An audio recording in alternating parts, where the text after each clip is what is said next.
Hello বন্ধুরা, দেখো আম কেটে নিয়েছি, আমের আচার বানাবো। কাঁচা আমগুলো কেটে চিরচির করে নিয়েছি। এখন ওই যে জলের মধ্যে লবণ দিয়েছি, একটু হালকা ভাপিয়ে নেব। আমের মধ্যে যে উপযুক্ত টকটা আছে চলে যাবে, তাহলে একটুখানি নাড়াচাড়া দিয়ে নামিয়ে নেব। তারপর এখানে দেখো লঙ্কা আর এই যে মিষ্টি জিরা ভাজছি, মশলা তৈরি করব।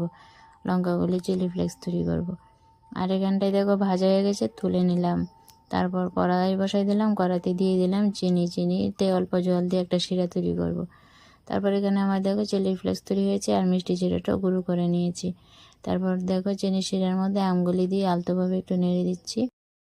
মিষ্টির ব্যালেন্সটা ঠিক রাখার জন্য দেখো সামান্য লবণ দিয়ে আলতোভাবে নাড়াচাড়া দিয়ে নেব। তারপর দিয়ে দেবো চিলি ফ্লেক্স আর মিষ্টি জিরার গুঁড়াটা, তাতে করে আচারের কালারটা বেশ সুন্দর হবে আর খেতেও দুর্দান্ত হবে, ফ্লেভারটা দারুণ হবে। এই দেখো বন্ধুরা, আমের আচার একদম রেডি।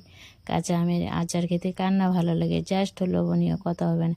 কেমন হয়েছে রেসিপিটা অবশ্যই জানিও কমেন্টে। বা